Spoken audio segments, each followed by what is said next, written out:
Bonjour à tous, dans cette première vidéo, je vais vous apprendre à réaliser vos semis intérieurs pour faire pousser tous vos petits légumes et fines herbes chez vous en attendant l'arrivée des beaux jours.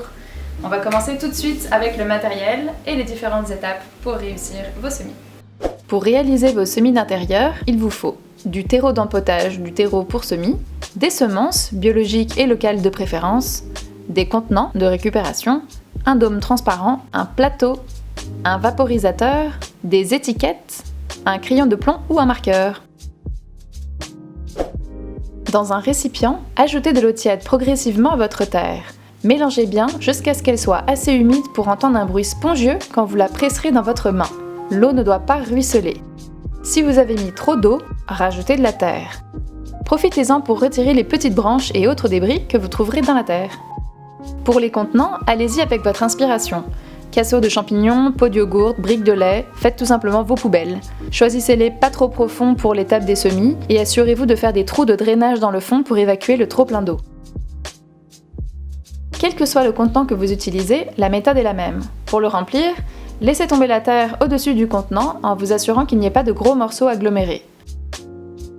Prenez ensuite le pot ou le plateau dans vos mains et laissez-le tomber 2 ou 3 fois sur votre table pour tasser la terre et chasser les éventuelles bulles d'air. Ne tassez jamais la terre avec vos doigts ou vos mains. Il est important que l'air circule dans la terre.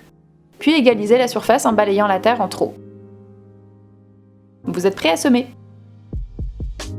Vous pouvez semer en contenant individuel, en plateau multi-alvéolé ou en caissette.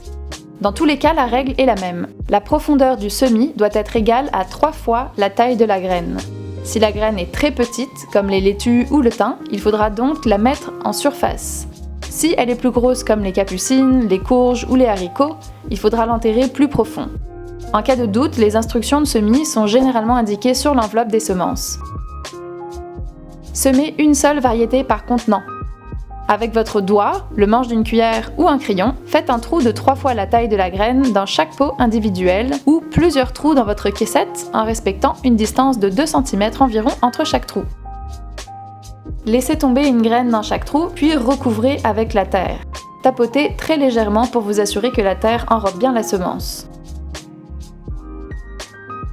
Vous pouvez également semer en ligne. Tracez un sillon à l'aide d'un bâtonnet, puis semez en suivant la ligne et en essayant d'espacer les graines d'environ 1 ou 2 cm. Une fois que les pousses apparaîtront, vous pourrez éclaircir en supprimant les plantules en trop. Une autre technique consiste à semer à la volée. Dispersez grossièrement les graines à la surface du terreau, puis, selon les instructions de semis, laissez les semences en surface ou recouvrez d'une fine couche de terre. Tassez très légèrement pour que les graines adhèrent à la terre. Étiquetez directement après avoir semé. Indiquez la variété, la date du semis et si vous le souhaitez, le nombre de graines semées pour pouvoir suivre combien de graines auront germé. Pour ma part, j'utilise des pots de yogourt dans lesquels je découpe des languettes, mais vous pouvez aussi utiliser des bâtonnets en bois ou des vieux stores que vous aurez coupés à la bonne longueur.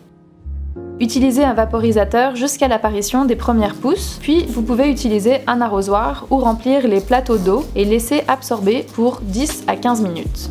Surveillez la terre chaque jour pour vous assurer que la surface soit toujours humide. Si elle est pâle, c'est qu'elle a besoin d'eau.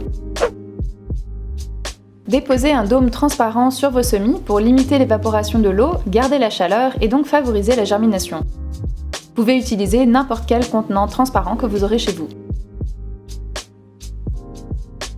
Lorsque les premières pousses apparaîtront, ouvrez le dôme et disposez les semis à la lumière, idéalement sur un bord de fenêtre bien exposé ou sous des lampes horticoles. Lorsque les plants auront développé plusieurs vraies feuilles et commenceront à être à l'étroit dans leur pot, il sera temps de les repiquer, c'est-à-dire de les transplanter dans un pot plus grand. Nous verrons cette étape dans une prochaine vidéo. Restez connectés! N'hésitez pas à vous abonner à notre chaîne YouTube pour ne manquer aucune de nos prochaines vidéos. C'est la première d'une longue série, on l'espère. Et maintenant, je vous dis à vous de jouer. Bon jardinage!